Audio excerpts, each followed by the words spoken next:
கன்னியாகுமரியில் புதிதாக நிறுவப்பட்டுள்ள பெருந்தலைவர் காமராஜரின் நினைவு மணி மண்டபத்தை நாடாளுமன்ற உறுப்பினர் விஜய் வசந்த் திறந்து வைத்தார். கன்னியாகுமரி மாவட்டம் நாகர்கோவில் அடுத்த இலந்தையடி தட்டுவில் அப்பகுதி பொதுமக்கள் சார்பில் பெருந்தலைவர் காமராஜரின் நினைவு மணி மண்டபம் புதிதாக நிறுவப்பட்டுள்ளது. இந்நிலையில் அதன் திறப்பு விழாவில் சிறப்பு அழைப்பாளராக கன்னியாகுமரி நாடாளுமன்ற உறுப்பினர் விஜய் வசந்த் கலந்து கொண்டு பெருந்தலைவர் காமராஜரின் நினைவு மணி மண்டபத்தை திறந்து வைத்து குத்துவிளக்கு ஏற்றி சிறப்பித்தார்.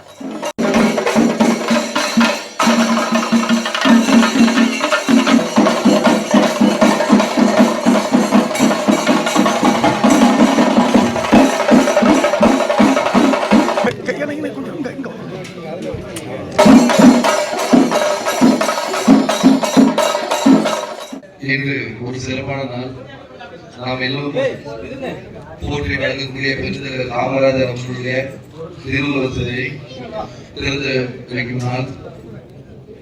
அதாவது இந்த சிலையை வருவதற்கு பல போராட்டங்கள், பல தடைகள் தாண்டி ஊர்மக்கள் எல்லாம் ஒன்று சேர்ந்து இன்று இந்த நம்ம காமராஜர் சிலையை நிறைவேற்றுவோம். அதற்கு எல்லா நிர்வாகிகளும் சரி, ஊர் மக்கள் எல்லாருக்கும் என்னுடைய மனமாக நன்றி தெரிவித்தது. ஏன்னா இது ஒரு சாதாரண விஷயம் கிடையாது. அதாவது நம்ம போராடி பெற்று இருக்கோம். பெருந்தலைவர் காமராஜர் அவர்களுடைய சிலை இங்கு நிற்பதற்கு முழு காரணமாக இருக்கும் ஊர் மக்கள் எல்லாருக்கும் என் மனமாக நன்றி தெரிவித்துக் கொள்கிறேன். தொடர்ந்து பெருந்தலைவர் காமராஜரின் திருவுருவச் சிலையை நாகர்கோவில் சட்டமன்ற உறுப்பினர் ஆஸ்டின் திறந்து வைத்தார். இந்நிகழ்ச்சியில் முன்னாள் அமைச்சர் சுரேஷ் ராஜன், தாவேகை கிழக்கு மாவட்ட செயலாளர் மாதவன், முன்னாள் மாவட்ட காங்கிரஸ் தலைவர் KT உதயம், முன்னாள் மேயர் மகேஷ், மாமன்ற உறுப்பினர் நவீன்குமார் உள்ளிட்ட பலர் கலந்து கொண்டனர்.